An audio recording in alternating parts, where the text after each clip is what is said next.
Olá, boa noite. Acabou mesmo agora a entrevista do Rui Costa à BTV, a aguardada entrevista do Rui Costa à BTV. Comigo estão Gustavo Silva e Pedro Brinca, são ambos adeptos do Benfica, sócios. Pedro Brinca, inclusivamente, fez parte da lista de Francisco Benítez nas últimas eleições, era candidato a vice-presidente da direção. Portanto, tem sido uma figura ativa com o espaço público dos últimos tempos de benfiquismo. Economista, professor universitário. Vou começar por ti, Pedro.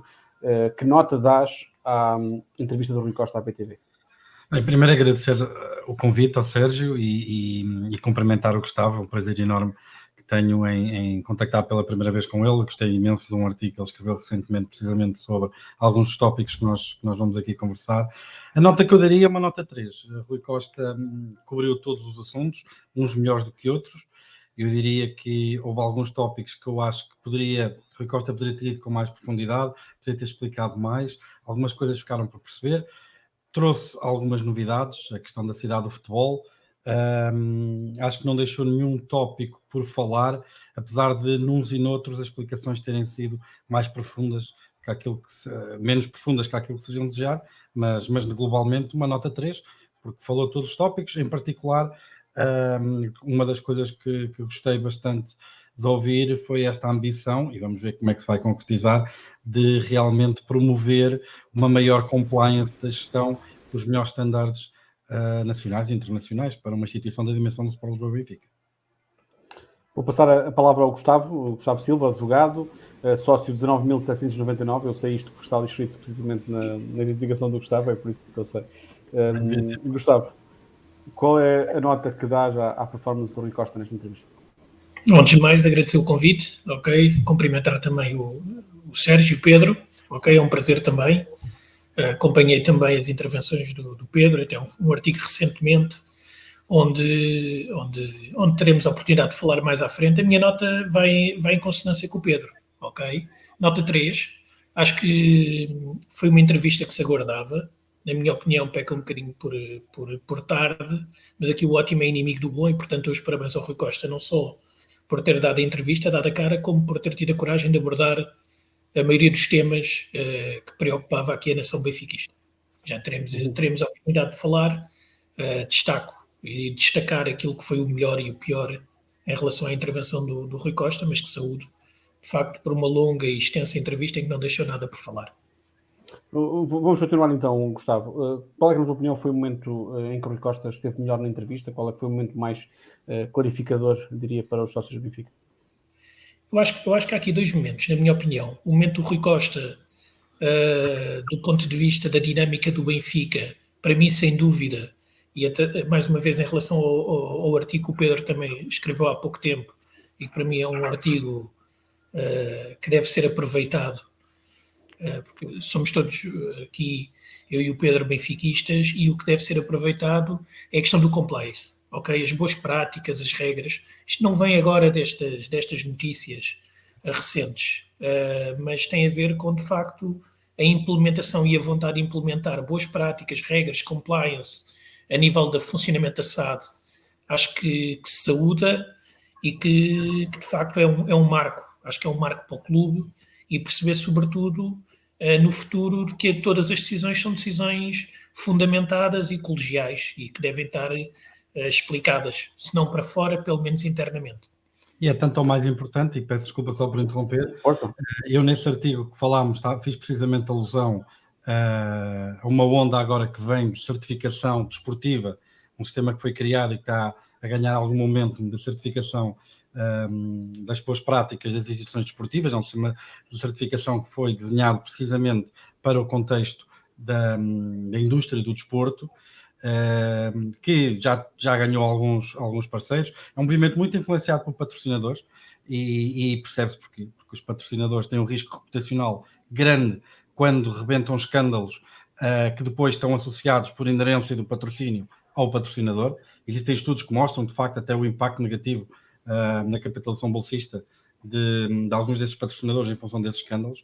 E a adoção deste tipo de certificação, que, por exemplo, já está a ser apoiada pela Emirates, pela Qatar, está a ser em negociações com a UEFA, com a Liga Portuguesa de Futebol Profissional. É um bocadinho uma questão de tempo, até, diria, até que isto comece a ser exigido aos clubes. Pedro, desculpa interromper-te, mas a questão é um bocadinho o elefante no meio da sala, porque os clubes já sabem há alguns anos que existe de facto esse dano reputacional e que as principais empresas, com algumas exceções, estão a desinvestir no futebol.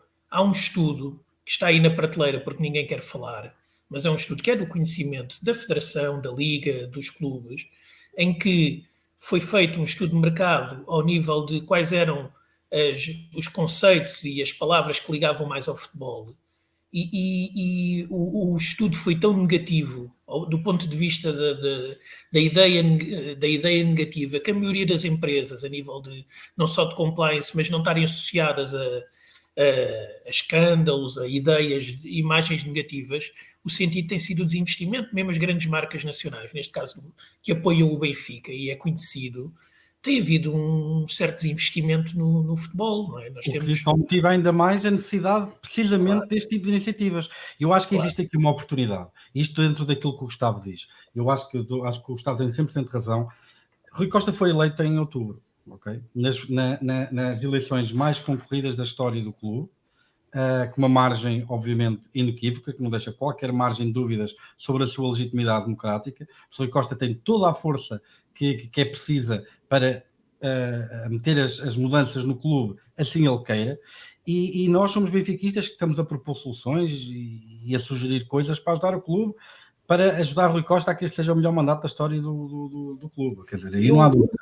Pedro, tu tiveste a coragem, e eu saúdo por isso, de fazer parte de uma lista que eu tive a oportunidade de sempre dizer isto. Eu saúdo toda a gente que concorre a eleições, por causa que é um espírito democrático, e tive a oportunidade de dar também os parabéns ao Francisco Benítez, no sentido de ter tido a coragem, em momento difícil e sabendo com forte probabilidade que iria perder, e ter representado, e acho que foi importante para o Benfica, porque promoveu o debate e conseguiu coisas novas.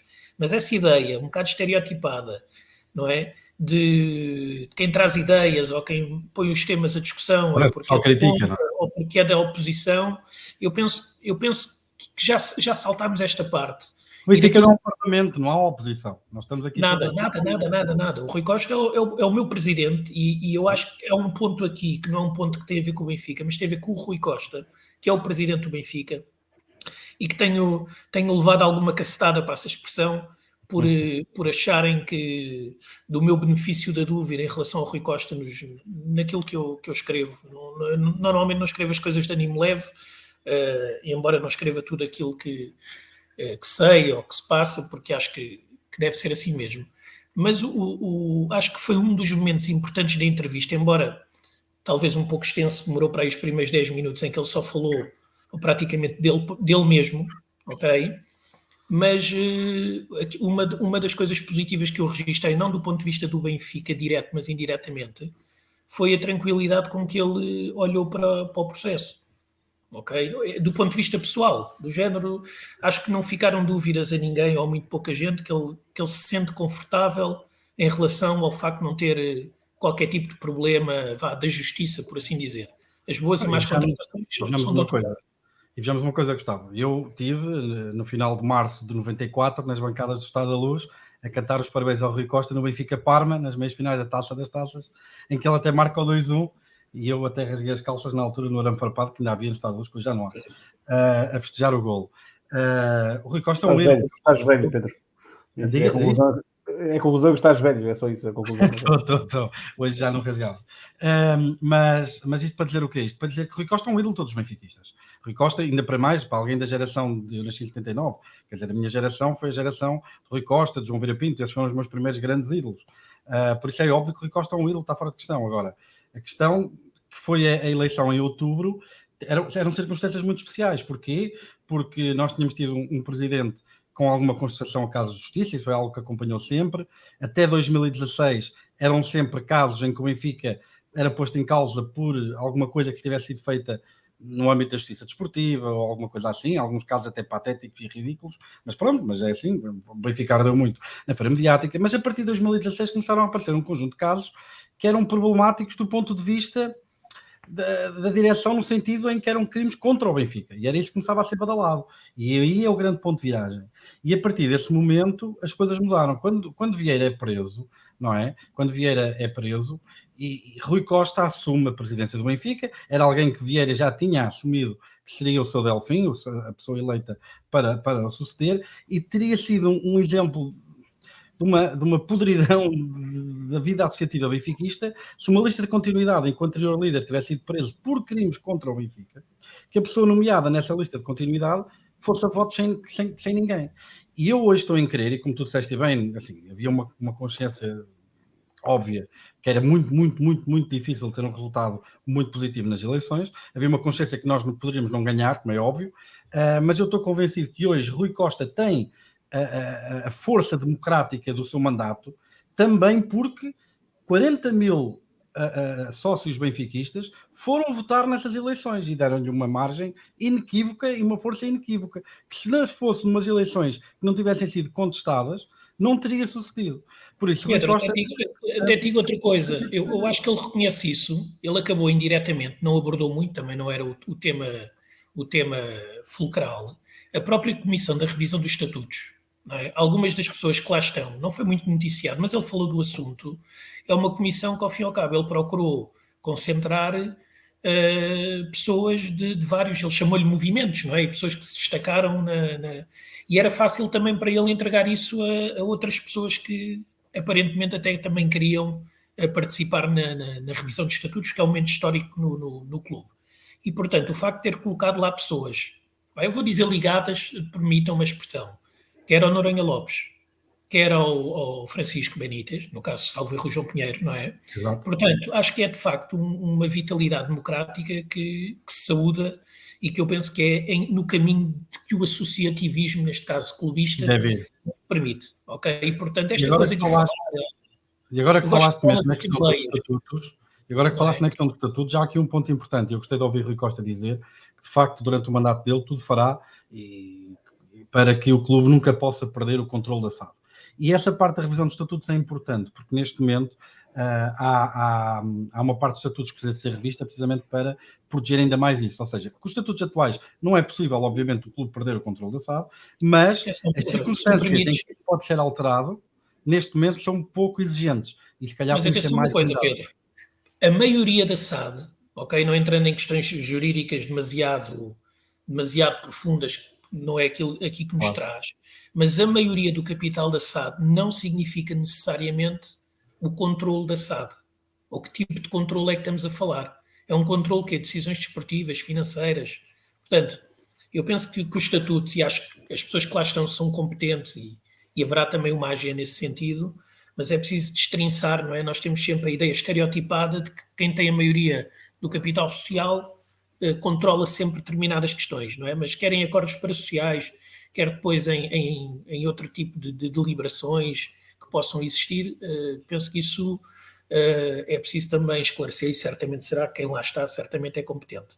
Mas acho que é uma prova de vitalidade, é isto que nós não estávamos habituados, não é? Sentimos quando vamos às Assembleias Gerais, nós podemos discutir, podemos estar de acordo, não podemos estar de acordo, mas no fim do dia vamos todos beber uma imperial e comer uma bifana, falar daquilo que estamos no Benfica. E eu senti de facto que nestas últimas Assembleias Gerais existiu um crescimento democrático grande no clube.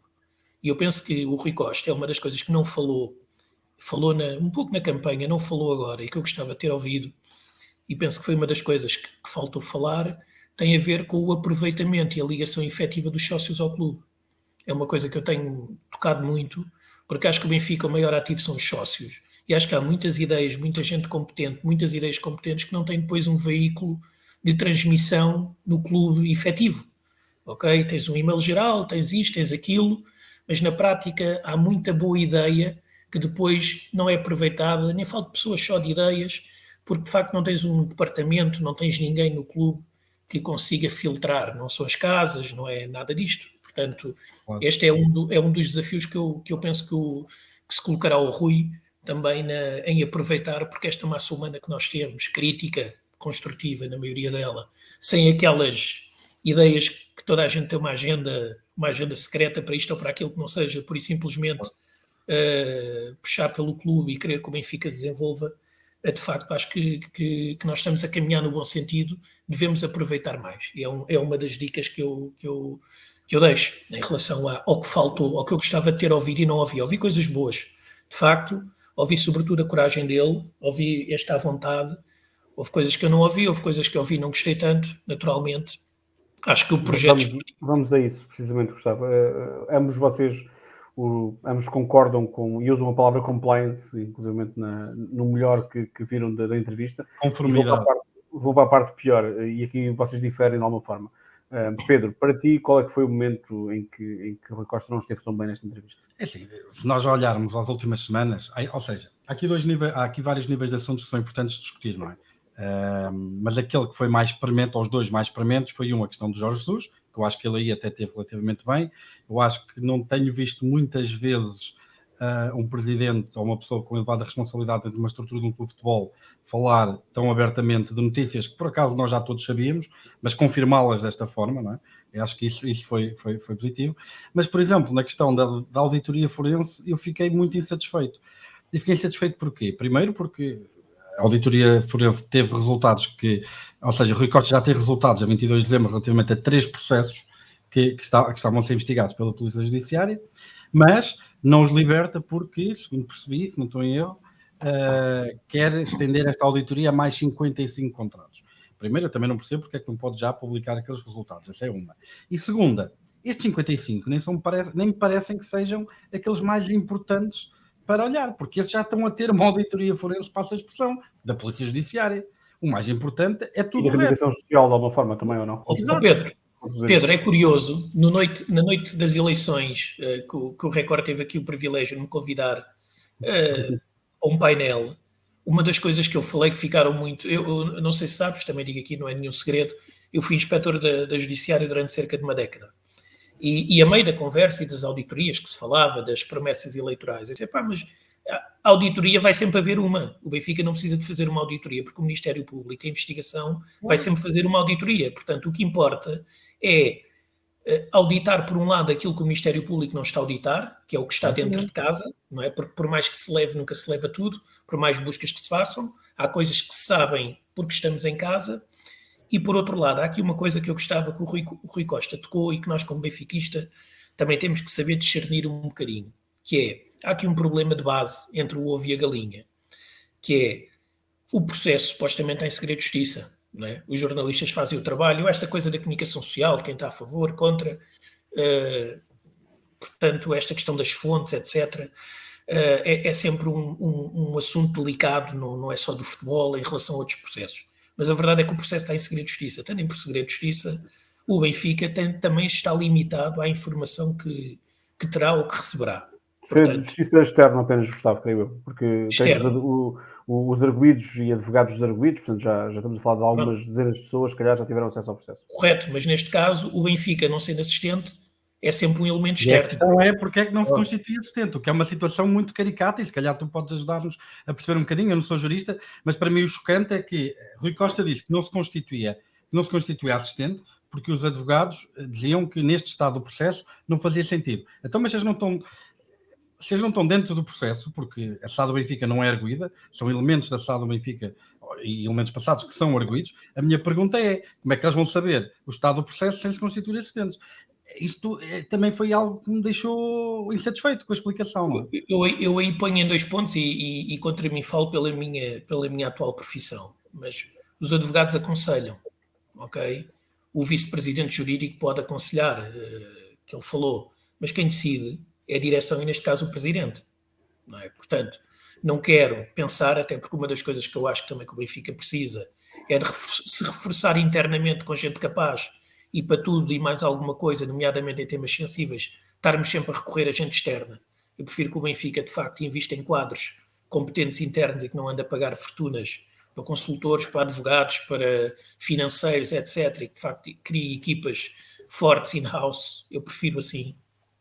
Deve ser uma rentabilidade económica básica, porque... E não é só questão da rentabilidade, é a questão dos interesses. Do lado da prática, não é? E da realidade do E é clube. questão dos interesses, é questão de tudo o que tu evitas de problemas, não é só quando pagas para os resolver. E acho que esta questão do compliance é mais um passo no bom sentido. Mas, objetivamente, aqui, às vezes não é questão de fumo e fogo e destes 3 contratos ou dos 55. Eu acho que por uma questão de princípio e, sobretudo, de informação, eu penso que uma das questões essenciais que o Benfica falhou neste caso devia-se constituir assistente.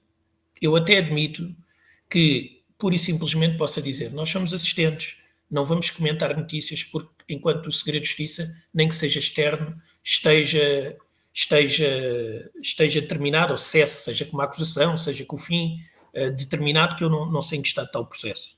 Agora, o que penso é que o Benfica, nem que seja por uma questão de princípio e uma questão, mais uma vez, ética e de mostrar que acima do Benfica não há nada nem ninguém, o Benfica devia ser claramente assistente. Ok? Pronto.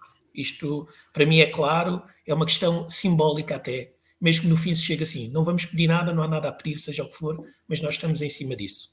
Mas como jurista, consegues conceber alguma situação em que possa não fazer sentido o Benfica não se constituir como assistente? Em que circunstância é que... Ele deu a explicação, pelo menos foi que eu entendi, não é? Estamos a acabar de ver, mas a explicação que ele deu foi: os advogados acharam que não foi necessário porque dos 3 contratos que tinham analisado e daquilo que tinham analisado, o Benfica não teria sido, eu fiz aqui um apontamento, que não teria havido nenhum tipo de indícios de que o Benfica teria sido... indícios, nada foi encontrado do Benfica ter sido lesado. Penso que foi esta...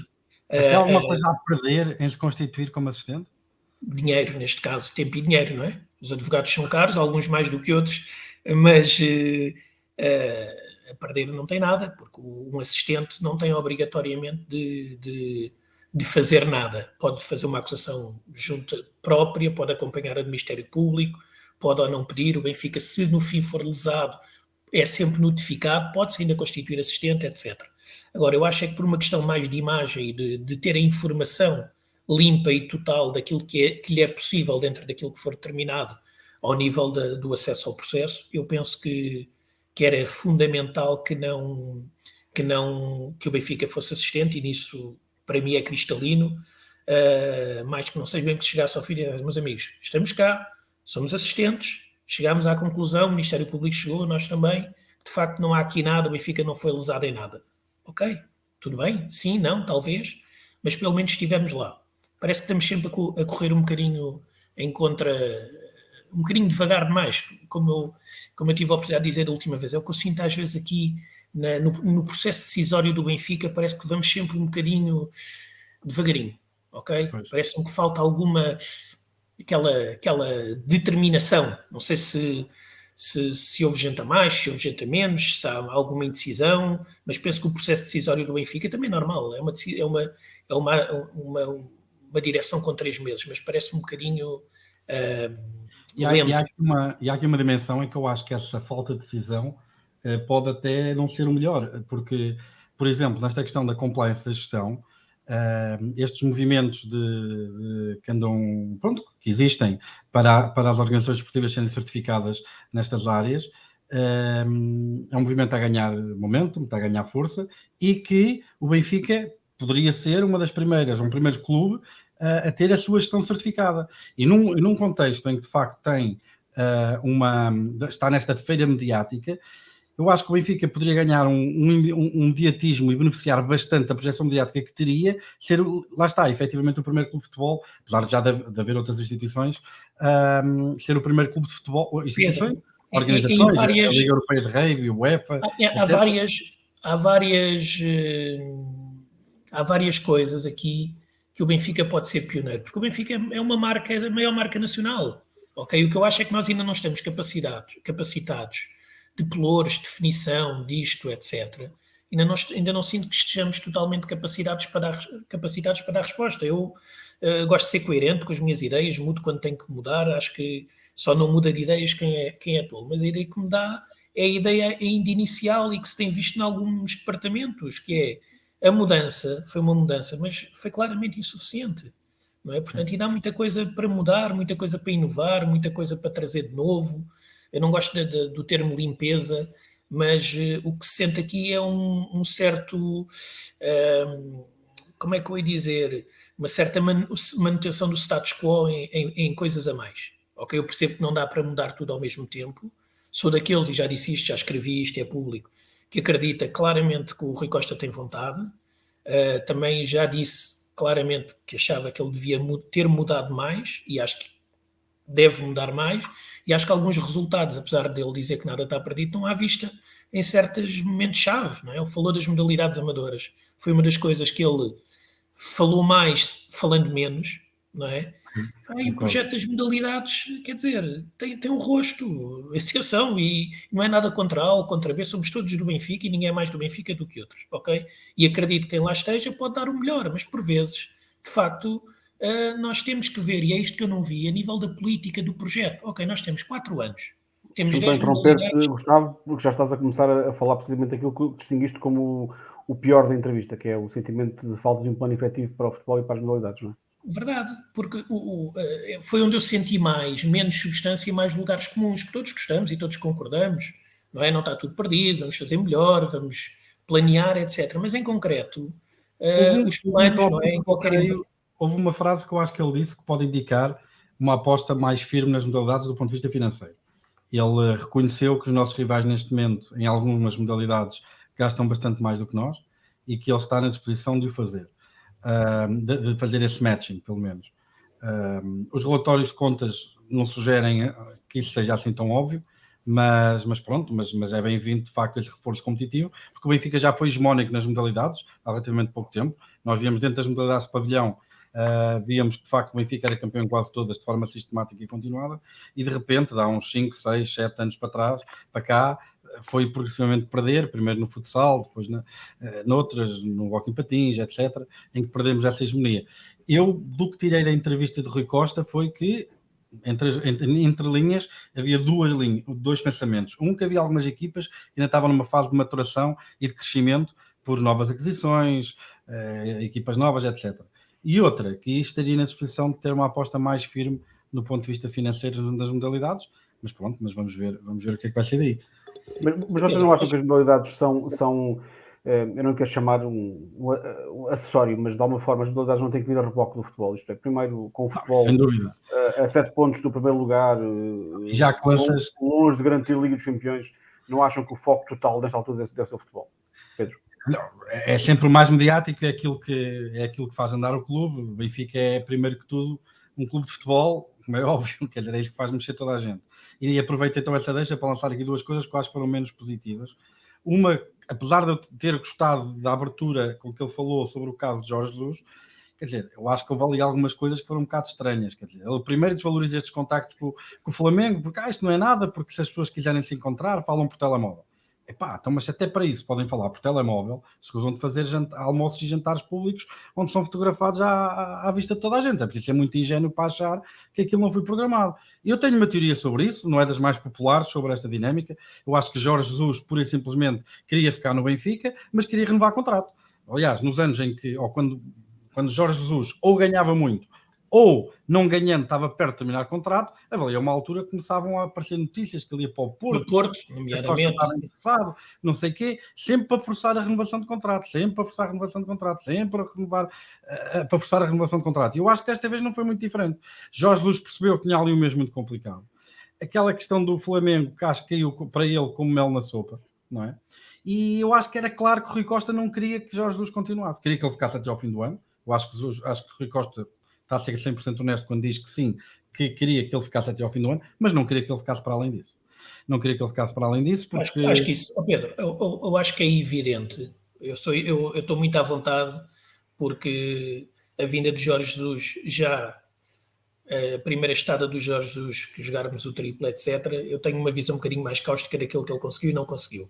O regresso dele para mim foi péssimo, portanto estou muito à vontade. Mas, no entanto, acho que a nível de estabilidade só havia uma coisa a ter sido feita, e escrevi isso na altura, que foi: tens contrato, ficas até ao fim da época, acabou-se a celeuma. Esta coisa de dizer que não se fala, porque não sei o quê, o silêncio, por vezes, em vários assuntos, quer em relação a problemas com a justiça, quer em relação a questões de treinador ou de balneário, o silêncio muitas vezes é aquilo que traz a maior instabilidade. Foi uma das coisas que o Rui falou e que eu discordo. Dizer, não falei que era para não criar mais instabilidade. Na minha opinião, não há instabilidade pior do que deixar as coisas ao sabor do vento e ao sabor das opiniões. E um líder tem que falar. Eu sinto, e ele diz que não quer estar com o microfone atrás, eu compreendo isso perfeitamente. Ele é uma pessoa discreta, não precisa do mediatismo, naturalmente, nem é uma coisa que lhe assente propriamente bem. Mas uma coisa é não aparecer ou não querer falar. Outra é, aparentemente, ficar a ideia que não se decide. E esta ideia de não se decidir, ou de criar a ideia, pelo menos, que não se decide, ou que andamos um bocadinho a reboque das circunstâncias, que eu tinha posto como negativo, é aquilo que não ficou totalmente afastado. Não gostei da ideia, eu gosto de olhar e dizer assim, temos um plano, temos mais 3 anos e meio ou 4 anos, o meu plano é este a 4 anos, vamos implementar uma política de contratar o máximo de X jogadores por época, a menos que nos apareça, temos um mínimo de X jogadores que vão integrar o plantel principal. No futebol o futebol é uma coisa altamente imprevisível, por muito que os dirigentes façam tudo muito bem, não há nenhuma garantia que isso resulte, porque, quer dizer, eu posso ir ao limite máximo do penalti que bate na trave e na linha e sai, ou o penalti que bate na trave e na linha e vai para dentro, e muda uma época, pode mudar uma época completamente.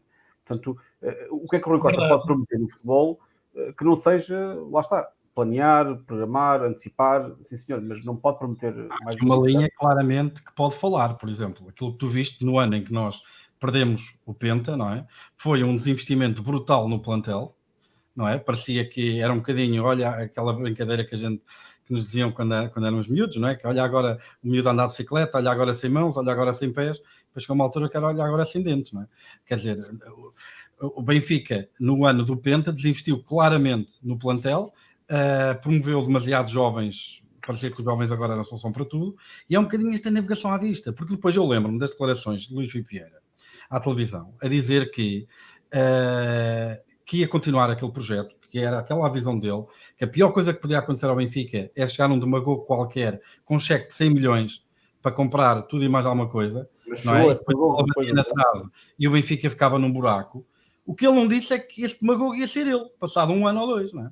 Em que pega em 100 milhões, reverte a política toda a 200%, dá a Jesus aquilo que nunca deu a Laje nem a Rui Vitória, não é?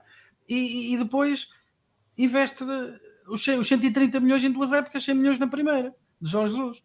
E o que é que aconteceu? A bola bateu na trave. Sérgio, permite-me discordar do que referiste, que é o seguinte, a bola na trave ou não, nós já vimos ganhar muito e já vimos perder muito, isto faz parte do desporto e é toda a lógica. Agora, o que as pessoas querem são 2 coisas, que é ter uma lógica decisória, porque é que as coisas são assim e não são assado, porque depois a componente desportiva, por isso é que é a beleza do futebol, e por outro lado querem sentir que foi tudo feito, quer da parte de quem planeou, quer da parte de quem está lá dentro, para que as coisas corram bem, e nem sempre vão correr bem, isso faz parte do desporto. Agora, eu não quero envolver no debate, mas eu vou tentar fazer de advogado do diabo aqui assim. Olhamos para a época 12-13, o Benfica chega a 3 jogos no fim, com 4 pontos de avanço no liderança do campeonato, a jogar a final da Liga Europa, a final da Taça de Portugal. Há o gol do Kelvin aos 92 minutos, e uma época que estava prestes a ser histórica, acabou uma época que foi um pesadelo para os benfiquistas todos, e que toda a gente queria que Jorge Jesus saísse, não é? Quer dizer, Jorge Jesus esteve com o pé fora do Benfica. Cuidado com toda, mas... Não podemos perceber. Cuidado com toda. Pronto, mas o que eu digo é a linha que separa o sucesso do fracasso pode ser muito, muito ténue, né? Quer dizer, o Jorge Jesus, se não fosse aquele remate do Kelvin, se calhar teria sido o herói daquele ano por causa da época que fez. Mas, ou seja, há dados objetivos. Empurrado e quase maltratado por Cardoso na final do Jamor, não é? Mas, ou seja, há dados objetivos. Por exemplo, o Benfica... Não vamos falar de empurrões e de Jorge Jesus e de empurrões, não é? Porque senão vem-nos levar aqui a outros empurrões do Jorge Jesus. Deixa-me só dizer isto. Há dados objetivos, Sérgio. Tipo, se tu vês, o Benfica instou um projeto desportivo de camadas jovens, de formação, que começou a chegar sistematicamente à final da Champions Sub-19, a criar talento, a integrá-los nas primeiras equipas. Nos últimos 4, 5 anos, o que é que aconteceu? Aquilo que nós vimos foi o Benfica, de facto, a ter a base da seleção que foi campeã europeia de Sub-17, teve a base da seleção que foi campeã europeia de Sub-19, quando chegou à equipa que já foi à final do Campeonato Europeu de Sub-21 e que perdeu na final, já só tinha lá 2 jogadores, que era o Jetson e o Florentino, se não estou em erro, e dessa geração não aproveitou ninguém que não fosse o Félix. E de repente o Benfica deixa de conseguir lançar jogadores. Nós, neste momento, o que é que nós lançámos? O Morato, que que já não foi um jogador 100% da formação, veio de facto para a equipa B, mas já custou um balúrdio, 5 milhões, é uma coisa que se bem me lembro, ou 6 milhões quando veio do Brasil. O que é que nós temos mais na equipa principal que tenha tido rodagem? E nem se pode dizer que é um Benfica hiper competitivo, porque tem feito 2 épocas miseráveis, não é? Quer dizer, é este navegar à vista, é este navegar entre 2 extremos. Ou vamos ao extremo que gastamos 130 milhões, ou vamos ao extremo em que metemos tudo o que é os irmãos Tomás todos, não é? Os Tavares todos, de repente na primeira equipa como solução para o plantel principal, jogadores que nem passaram pela B. Porque eu gostava dessa definição pelo menos clara, e acho que é uma definição por objetivos também. Benfica em 4 anos. Jogadores que, por exemplo, Rubem Dias, quando entra na equipa principal, quantos jogos já não tinha pela equipa B? Tinha pai 50 ou 60 jogos. Quantos jogos é que Tomás Tavares tinha pela equipa B quando entra na equipa A? É que isto vai ser um outro extremo que parece que é surreal. E este navegar à vista é que me deixou um bocado preocupado. E quando o Rui Costa agora volta a recentrar esta aposta no equilíbrio, não é? Eu gostaria que esse equilíbrio fosse, como o Gustavo estava a sugerir, e bem, mais concreto, mais bem definido. De facto, que se mostrasse que há ali uma ponderabilidade e que não se anda um bocado a navegar, agora está tudo mal, 130 milhões, agora os nossos jovens ganham tudo, vai tudo para lá. Já nem é preciso irem à equipa B. A questão das contratações a mim faz muita espécie, ok? Para além do Benfica ter não sei quantos jogadores emprestados, que era uma coisa que eu também gostava de ter ouvido. Acho que o Benfica não pode ter jogador... Contratar, excepto seja um grande negócio, o Benfica não faz sentido contratar para não ser um titular logo de caras. Esta ideia de ir buscar jovens que ninguém conhece, etc., já nos deu. Mas acho que para isso prefiro apostar nos jovens, quer portugueses, quer as principais pessoas que se destacam no campeonato nacional, que foi uma política que foi sendo dando frutos e tem dado alguns frutos até para outros clubes, nossos rivais. Portanto, acho que é tudo uma questão de muita ponderação, estar a comprar os jogadores que são perfeitamente banais. Eu não quero pessoalizar, mas olhamos para o plantel do Benfica e para além dos desequilíbrios posicionais, há jogadores que foram contratados que são absolutamente banais. Há jogadores que são contratados e que nunca vestem sequer no manto sagrado. Há jogadores que foram contratados e que são pasteleiros. Pronto, mas pronto, mas isso o Under também... Tem uma loja de desporto, não sei se é pasteleiro, se tem uma loja de desporto. É loja de desporto, ok, pronto. Mas pronto, mas eu acho... Mas é no Uruguai, é no Paraguai. Eu acho que aqui... Acho que a dinâmica aqui é esta, que é termos um critério, o critério ser definido, ser objetivo, ser bem trabalhado. Esta questão que ele também falou da estrutura, somos todos, etc. Acho que as definições de pelouros também é importante. Uma coisa que me preocupa no Benfica, que tenho visto pouco, que nunca se falou muito também, é a questão das observações dos jogadores, sobretudo fora, ok? O Benfica é um viveiro português, tem muita gente, etc. Mas também não pode ficar a ideia, porque logo no início, se os miúdos acham que não vão chegar à equipa A, se calhar vão preferir jogar para o Belenenses, para o clube de futebol, não é para a Bessade, ou vão preferir ir para o Real, ou vão preferir ir jogar para outra equipa, porque de facto o Benfica, se começa a colar esta ideia de que os miúdos depois chegam à equipa e não têm alternativas, ou vão nós já tivemos essa imagem que estás a descrever, quando promovemos Renato Sanches, verdade. Acho que é importante transmitir isto, não só isto é uma questão quase, não é, de formação, não é? E acho que o que é preciso é terem com foco o mérito e a capacidade. E eu acredito no jogador com o mérito e com a capacidade não só desportiva, mas com a capacidade também da inteligência. A inteligência emocional, a inteligência dentro e fora de campo. Acho que é importante o acompanhamento escolar, o acompanhamento ético, a questão dos princípios, do exemplo. Acho que isto é importante porque isto forma cidadãos, independentemente de muito poucos vão ser jogadores do Benfica. Mas quer dizer, são sócios, são futuros pais de família, são futuros membros ativos da sociedade. Eu acho que é muito importante, de facto, este trabalho de princípio e de base. Não é fornadas e agora com estas escolas pagas, etc. Eu acho que isto é uma questão de cultura desportiva, cultura ética e social, e que deve vir desde os miúdos. Por exemplo, formar treinadores, ninguém fala, importantíssimo, dignificar a carreira de treinador. Os treinadores das equipas do Seixal são treinadores muitas vezes, se calhar, com vínculos precários ou que ganham um pouco. São importantíssimos na formação. E é uma coisa que me preocupa. Formação dos próprios... Estás a falar disso? Um projeto de carreira no Benfica. O Rui Costa referenciou e falou bem que Veríssimo fez um excelente trabalho na formação. Estava a fazer um excelente trabalho na equipa B, que estava em primeiro. Agora perdeu os últimos 2 jogos desde que Veríssimo, se não estou em erro, desde que Veríssimo saiu. Mas pronto, Veríssimo estava a fazer um excelente trabalho. Contratámos um treinador para a equipa B e a pergunta que eu faço é o que é que acontece a Veríssimo se no fim da época decidirmos por outro treinador principal. E, o Veríssimo tem que ser sempre... O Veríssimo tem sempre que ser aproveitado na estrutura, tem que haver interligação e acho que por vezes... Mas para isso já agora, o António Oliveira, que foi contratado para a equipa B, assinou um contrato de 6 meses precisamente para precaver a possibilidade de Veríssimo voltar a baixar a equipa B, porque creio que foi por isso que foi feito assim. E já agora o João Sacramento não assinou para o Benfica, e a informação que eu tenho, não assinou para o Benfica precisamente porque o Benfica não queria dar um contrato superior a 6 meses para não ficar com 2 treinadores da equipa B potencialmente daqui a 6 meses, não é?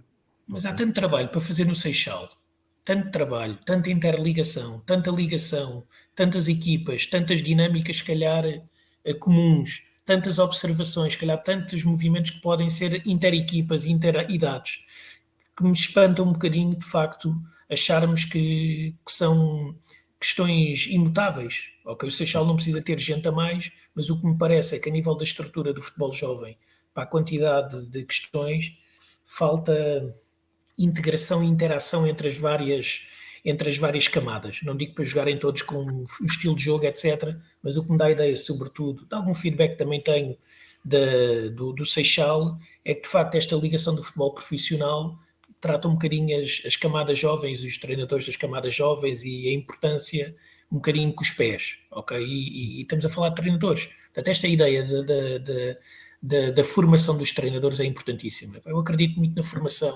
Acho que é chave de qualquer país, de qualquer instituição, começar da base, ok? E por isso, quando eu falo deste compromisso ético e de princípios, é desde o tipo vigilante ao empregado, ao presidente. Portanto, não há as fias intermédias, é tudo, de facto, tem que andar ali dentro de uma exigência enorme. E, portanto, os próprios pais, a formação dos pais, a gente vai ver as camadas jovens, as escolinhas, e os pais são muitas vezes... Não é um problema exclusivo do Benfica, não é? É um problema social, é um problema em todos os clubes. Verdade, sim. Mas se nós somos a maior instituição desportiva e uma das maiores instituições nacionais, temos a obrigação de dar o exemplo. Por isso é que falo muitas vezes do exemplo ético do Benfica. É precisamente porque eu acho que somos uma instituição de referência e temos que ser pelas melhores razões, a nível do Benfica. E acho que isso passa por modelar e por não achar que certos comportamentos são normais, porque não podem ser normais. E acho que o futebol está cheio de bons exemplos, como de maus, e nós temos que ser falados pelos bons motivos, quer a nível desportivo, quer a nível extra-desportivo. E portanto, nós temos isso. Só para pegar agora aqui numa coisa relativamente aí na entrevista que o Rui Costa acho que não falou e que eu tenho insistido um bocado e que eu gostaria de ver abordado, era a questão dos direitos televisivos. A única coisa que nós sabemos do pensamento do Rui Costa sobre a centralização vai ser um tema muito quente, muito em breve, porque em 24, 25 é suposto ser feita a primeira proposta para análise do modelo centralização e redistribuição dos direitos televisivos. É precisamente, a única coisa que sabemos do Rui Costa é que ele está de acordo porque lhe foi garantido que o Benfica não seria prejudicado. E eu gostava de saber, eu e os sócios do Benfica, acho que gostariam de saber como é que isso é possível. E a razão pela qual eu tenho algum ceticismo acerca dessa posição é porque neste momento o Benfica tem cerca de 14 a 15 vezes mais receitas televisivas do que tem os clubes mais pequenos. O decreto-lei que foi aprovado prevê ou baliza como objetivo que a diferença entre o que ganha mais direitos televisivos e o que ganha menos vá para 3 ou 4 vezes. E a minha pergunta é, como é que nós vamos passar de 14 ou 15 para 1 para 3 ou 4 para 1, ok? Sem que Benfica, e já agora, tal por ter provavelmente Sporting e Porto, mas isso não é a nossa preocupação, como é óbvio, Benfica será aquele mais prejudicado, na minha opinião. Como é que nós fazemos isto sem que haja uma brutal diminuição de receitas que o Benfica recebe? Eu aí não conheço a posição oficial do Benfica, penso que ela também não existe, o problema, acho que há problemas mais premente. O Rui Costa disse uma vez que lhe garantiram que o Benfica não seria prejudicado. Eu aí permito-me discordar de ti, estamos em acordo em várias coisas, permite-me discordar de ti por dois motivos. Primeiro, uma das coisas é o facto de haver uma diminuição maior, mas primeiro ponto, não sei se será assim ou não, mas o facto de se negociar em conjunto o bolo todo, a soma das partes pode ser maior do que cada um, então, portanto, os meus 3 ou 4 vezes mais, em vez dos 14, podem-me dar mais dinheiro a mim. Depois, eu tenho uma opinião ponto a ponto. Posso debater ponto a ponto? Deixa-me só dizer a segunda, porque acho que ainda é mais provocadora. É mais provocadora, que é, eu sou daqueles, e benfiquista não vale a pena estarmos, e quero o meu clube defendido intransigentemente. Para mim, o meu sonho é a orelhuda, ok? Eu quero ver a orelhuda em vida, ok? Pronto, quero ver o capitão do Benfica, um grande capitão do Benfica, que ainda estará para envergar a braçadeira, que eu não saberei quem será. Não é nenhum dos que está no plantel, porque também não é para curto prazo. Eu quero ver o nosso campeão a levantar a taça dos campeões europeus, ok? E, portanto, para mim, eu quando olho para a Liga Alemã, gosto muito de futebol, para a Liga Inglesa, o ritmo, a capacidade física, o timing, a pressão, nós não temos hipótese nenhuma. E tu achas que a centralização é que nos vai levar lá? Eu acho que ajuda numa coisa, que é, com, mais uma vez também na formação do treinador, que é o facto dos nossos rivais, não é Sporting e Porto e Braga, todos os clubes serem mais fortes e terem mais capacidade financeira, acho que vai transformar, ou pelo menos teoricamente irá possibilitar que o nosso campeonato seja mais competitivo e com mais qualidade. E que a decalagem entre nós e os outros não seja tão grande. Okay? E nós temos que estar capacitados para que prescindir de uma parte, porque nós jogamos sozinhos e porque acho que o facto de termos melhores adversários em Portugal, que nos dê mais problemas e ganhem mais dinheiro mesmo que nós ganhemos um pouco menos, nos vai dar depois lá fora essa capacidade de sermos mais competitivos. É a minha visão muito... Pedro, podes rebater agora. Posso? Não tem, precisava de mais 45 minutos. Não, sim, mas antes disso, eu vou só contextualizar. Eu conheci o Pedro numa formação da Federação, e o Pedro é economista, professor da Nova SBE, e foi lá dar uma formação, falar precisamente sobre direitos televisivos, e o Pedro apresentou, começou o tema a dizer que era contra a centralização de direitos. Portanto, sou eu a pessoa em Portugal. Porque é a pessoa em Portugal que é contra a centralização de direitos. E já debatemos isto até em termos abstratos sobre a centralização de direitos. Eu creio que... Eu percebo o ponto do Pedro, porque acho que neste momento os 160 milhões de euros são pagos aos clubes portugueses da Primeira Liga, e de forma muito desigual, porque os grandes recebem 40 milhões de euros ou pouco mais. Eu também acho difícil que sejam muito aumentados.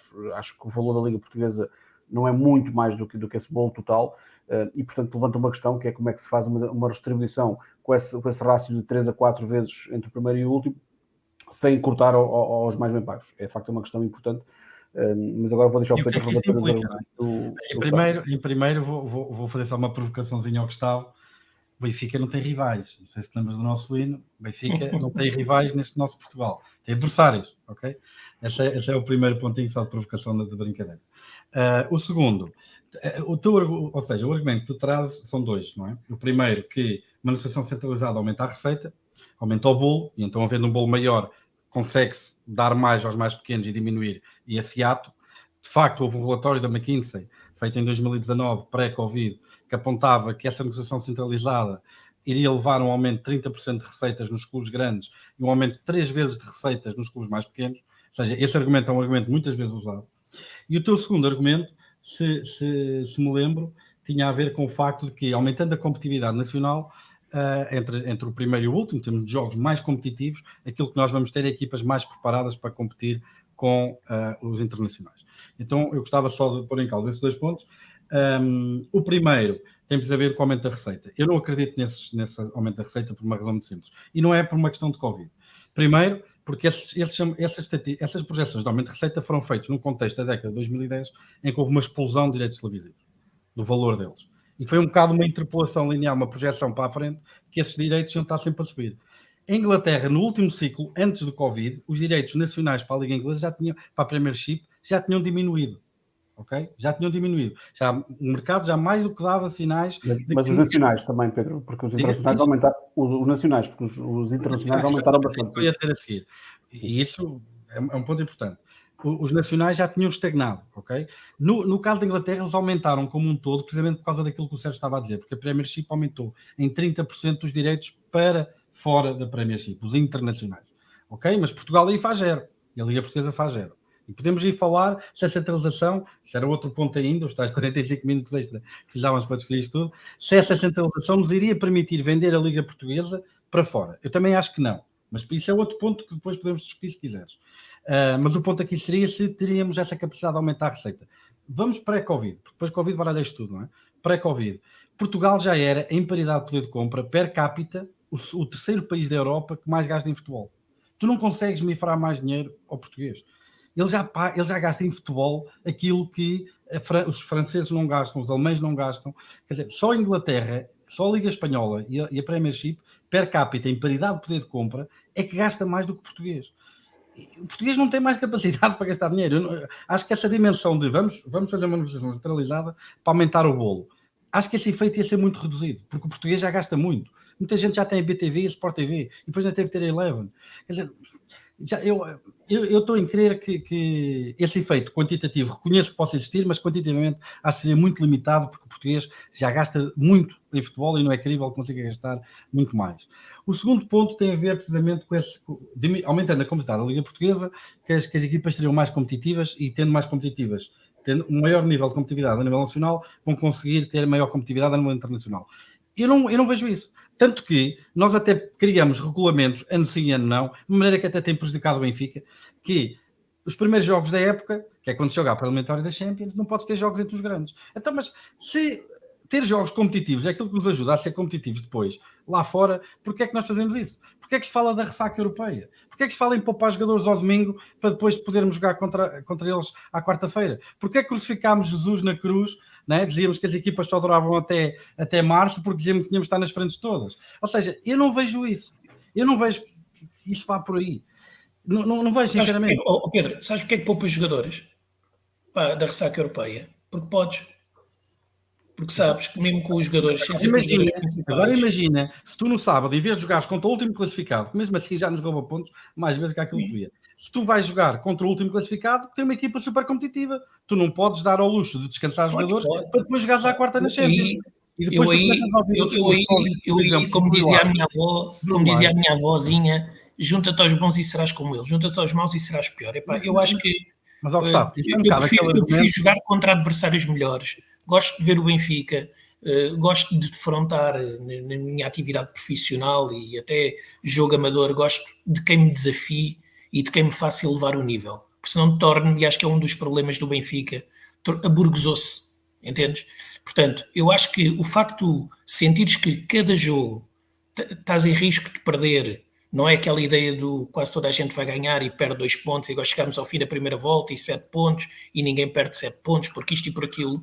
Portanto, é uma coisa que felizmente se revelou, ainda podia ter revelado mais este fim de semana errada, mas eu aí também estou em profundo desacordo contigo. Ou seja, acho que... O segundo da Liga da Europa, em que as receitas da Champions têm mais peso, é a holandesa com 12% para aí. Todas as outras têm 12% ou menos. Sabes quanto é que Portugal tem o peso da Champions? Nas receitas que a nossa Liga gera? 23, 24%. Se tu fores pensar, o único... a maior parte esse número vai aumentar a partir de 2024. Pedro, no formato Champions, é isso dos pontos e dos lugares. Mas deixa-me só pedir este ponto. Tu tens, por exemplo, a Holanda e a Bélgica, que têm mais população que Portugal, com mais poder de compra, tem negociação centralizada. E tu vais ver... E foi Portugal, nos últimos 20 anos, só houve um ano em que Portugal não ficou à frente destes dois países no ranking de clubes. Portugal, sistematicamente, os clubes portugueses têm melhor performance nas competições europeias do que esses. Porquê? Porque nós somos 10 milhões, com pouco poder de compra, mas os ovos estão todos numa cesta. E eu concordo contigo quando me dizes assim, nós aumentando a competitividade, aumentamos o interesse no campeonato nacional. O problema é o que é que nós vamos pagar por isso. E na minha opinião, o que nós vamos pagar por isso vai ser uma diminuição de receita dos grandes que depois se vai traduzir numa falta de competitividade europeia. E quando nós começamos a cair a pique no ranking, e cuidado, porque a Holanda e a Bélgica vão se fundir para formar uma liga conjunta, estás a ver? Depois já Holanda, neste momento a Holanda na projeção para 2022-2023 já está à frente de Portugal. Pronto. São 24 milhões, um mercado de 24 milhões com muito mais poder de compra, em que eles depois conseguem de uma maneira artificial fazer aquilo que provavelmente até seria o mais benéfico para o campeonato português, dada a dimensão do nosso país, que é um campeonato com menos equipas, mas se calhar a 3 ou 4 voltas para teres mais Benfica Sporting, Benfica Portos, Portos Benficas, Benficas Bragas e companhia, estás a ver que são jogos que trazem mais receita, eles conseguem fazer porque vão tirar os melhores clubes da Bélgica e os melhores clubes da Holanda, e vão ter receitas maiores. Deixa-me dizer que isto... A conversa está muito interessante, estamos a desviar-nos um bocadinho do tema, mas vamos lá também acabar. Fica para outra questão, deixo só esta dica, para sair do tema dos direitos esportivos.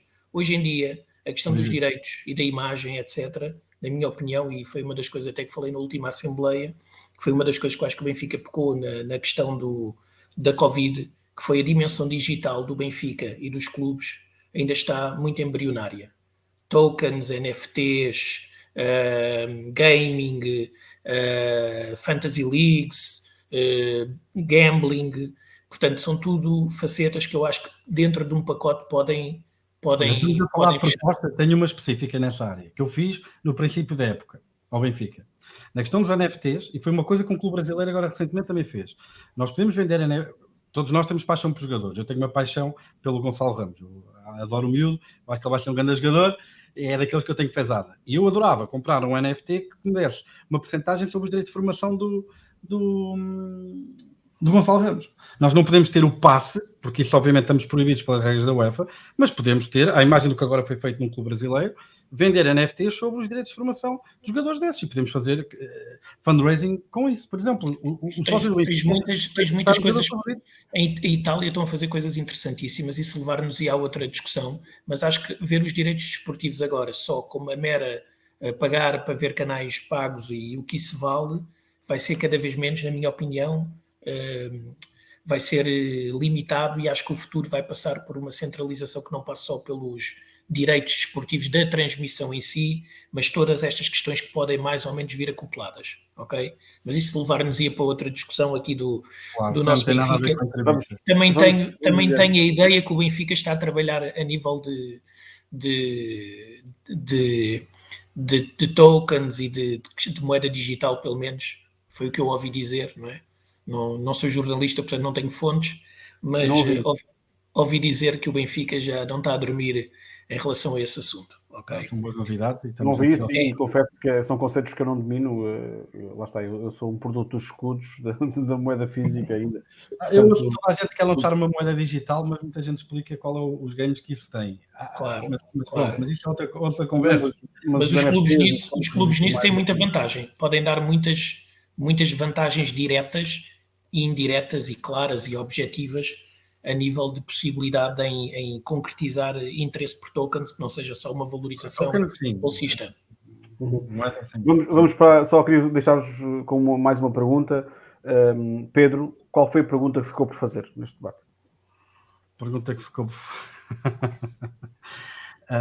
eu acho que, pronto, nós já batemos aqui um bocado na questão da auditoria forense, dessas questões todas.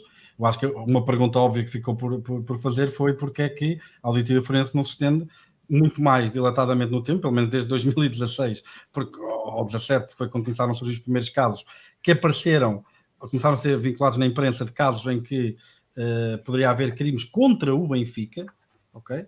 Crimes contra o Benfica, quer dizer, pelo menos esse período devia ter sido abrangido, e porque é que não foi? Porque é que são só aqueles casos que já estão a ser investigados pelo Judiciário.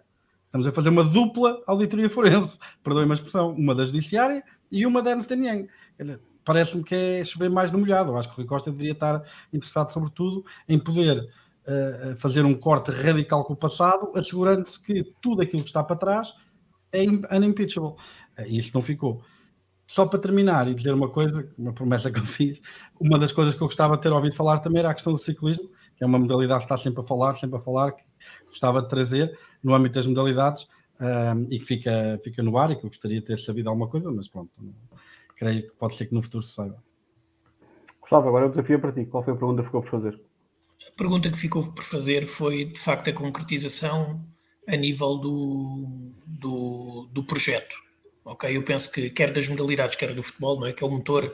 Eu sou um fã das modalidades desde jovem e, portanto, lembro-me de ir ao antigo pavilhão, de vermos a equipa de basquete, uma pessoa nem conseguia respirar, ok, patins, ganhávamos poucos mas fui à final da Final Four da Liga dos Campeões, etc. Portanto, acho que as modalidades, ao contrário de muitos benfiquistas ou de alguns, não são parente pobre, e acho que faz falta. Mas o que faltou foi projeto. Vamos fazer assim em X anos, queremos ganhar assim, queremos investir, ou seja, definição mais concreta daquilo do que, para além de boa vontade, acho que falta de facto ainda projeto concreto, ideias concretas e pessoas concretas, porque acho claramente que algumas das pessoas que estão no clube já comprovaram, porque muitas delas não são novas, que não são suficientes, ou pelo menos que se está a precisar de uma mudança ao nível de pastas.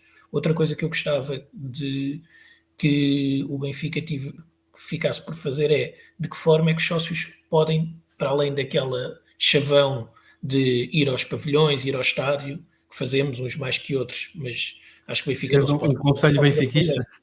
O que é que o sócio do Benfica que quer fazer e quer ajudar pode fazer? Porque o Benfica é uma barreira. E eu volto a dizer que o que ficou para perguntar foi uma das coisas que o Rui falou na campanha eleitoral e que não concretizou. Falou-se da casa do sócio e disto e daquilo, que é como é que os benfiquistas podem ajudar mais, ok? É preciso interlocutores diretos, concretos, inteligentes, com capacidade de decisão e de filtragem para aproveitar toda esta massa humana. Ficou por perguntar isso, que foi uma das coisas faladas também na campanha eleitoral por parte do Rui Costa, que era este aproveitamento dos sócios e esta aproximação aos sócios, e aquilo que os sócios sentem é que, de facto, essa aproximação... E perdoa-me só fazer um comentário extremamente rápido, é a alma do movimento Servir o Benfica, que eu acho que foi a coisa que eu mais gostei no movimento Servir o Benfica é que não é um movimento de poder, era um movimento associativo, de contínuo apoio e reflexão sobre o Benfica. Não se esgotou com a eleição de Francisco Benítez. O movimento continua a produzir ideias, a pensar, a promover esta participação cívica que o Gustavo, e muito bem, estava aqui a sugerir e a dizer que é importante. Eu isto levar-nos a outras discussões, eu não faço parte de nenhum movimento também, para fazer aqui um statement claro, sou só um sócio interessado e gosto de seguir o clube, já dei os parabéns, também já fiz a crítica que tinha a fazer em determinado comportamento de uma parte e acho que isso prejudicou bastante o movimento a nível dessas boas ideias, que acho que então a questão extraordinária portanto, do regulamento acho que foi essencial. Gostava de ver mais movimentos no Benfica, mas de facto quer os movimentos, quer as ideias individuais esbatem-se muito na falta de capacidade de aproveitamento das muitas boas ideias que os sócios têm. E portanto isto ficou por perguntar, a dimensão do sócio, não houve uma pergunta acerca do sócio. O Rui falou e bem, foi uma ótima medida, temos que aplaudir as boas medidas, a cidade, etc., o projeto ótimo, a ideia de abrir as modalidades dos pavilhões ótima, e eu estou à vontade porque, sem nenhuma falsa modéstia, fui eu que em 2001 propus a criação e assembleia da cota suplementar de sócio para as modalidades, já lá vão 20 anos, foi uma ideia que ficou, mas de facto depois há pouca concretização e pouca ligação com o futebol, e também com a interação da equipa. Falta paixão às equipas, tiramos agora o Marcelo do vôlei. Mas agora já temos, no fim dos jogos, os altifalantes a anunciarem os jogos de pavilhão que vamos ter. Ótimo. São passos em frente. O Benfica melhorou, tem melhorado isso. Há muitas ideias, Pedro. A questão é, há tantas boas ideias que nós nos sentamos a ver. Eu já propus até em privado ideia, que é porque é que o Benfica, por exemplo, não abre o pavilhão, cria uma ideia de clube para ver os jogos fora. Monta um ecrã gigante num dos pavilhões e vamos todos ao Estádio da Luz criar um ambiente de estádio a ver os jogos. Quem vê o desporto americano, as finais da NBA, quando é agora os Phoenix Suns com os Milwaukee Bucks, o pavilhão é que as pessoas não podiam ir, enchia o pavilhão da própria casa. Há tanta coisa que nós vemos de bons exemplos. Estava agora a ver um jogo do Championship, gosto de futebol, da Liga Inglesa, do Championship, e o Blackpool, primeiro jogo da época em casa, do ano, fez um minuto de silêncio e passou no ecrã gigante um minuto de salva de palmas, que acabou por ser, de todos os sócios que tinham morrido no ano anterior. Dignidade. São pequenos gestos que ligam o Benfica, eternizar um bocadinho o clube. Não é esta questão da morte que é muito tabu. Eu tenho também várias ideias em relação ao aproveitamento da questão da morte e de lidar com isto a nível do Benfica. Ter um fórum para dar voz a essas ideias. Portanto, não há filtro, entendes? Há tantas boas ideias. O Gustavo é um sócio, há muitos sócios, o Pedro é um sócio, tem boas ideias, eu li algumas. Nós até temos alguma vantagem que nos é dada a oportunidade quando em vez de podermos falar. Mas, de facto, o sócio anónimo não tem canais para isto e tem que ser aproveitados. Umas melhores, outras piores, quem tiver que decida, mas há, de facto, muito aproveitamento. E acho que isto ficou por falar mais, desta ligação clube-sócio. Bem, já estamos com mais de 1 hora. Eu vou aproveitar e vou mostrar a primeira página do Record amanhã. Ainda não está completa, não é um produto completo, ainda faltam aqui alguns acertos finais. Vou tentar, vocês vão ter a oportunidade de ver em primeira mão, mas já ficam com a ideia da frase que vamos destacar para a primeira página. Vai ser manchete, obviamente, com o Rui Costa, e vamos fazer a primeira página desta maneira, assim, pronto. Esta vai ser mais ou menos a manchete do Record, vai ser com esta frase, é uma frase que puxámos do lado esportivo, que ainda estamos a terminar, há pequenos acertos a fazer, mas vai ser assim a manchete do Record, ficam a saber em primeira mão como é que será. Não sei se agora vai gostar muito do fato azul, mas pronto. Ele que muda de fato, não há muito a fazer. É o que eu tenho a dizer, é só isso. Meus caros, muito obrigado, foi uma ótima conversa. Grande abraço ao Gustavo. Aliás, obrigado, Pedro. Temos a continuar muitos temas, a questão da centralização dos direitos, de facto, é um tema a mim também me interessa bastante e tenho lido muita coisa sobre isso. E nós planeamos produzir alguns conteúdos em breve sobre esse tópico. Nós? Quem? Nós, servir o Benfica. Ok. É um tema que me interessa bastante, até porque conheço relativamente bem algumas realidades lá fora também, e em Portugal também estou por dentro do que está a ser feito. Muito obrigado, Gustavo, muito obrigado, Pedro.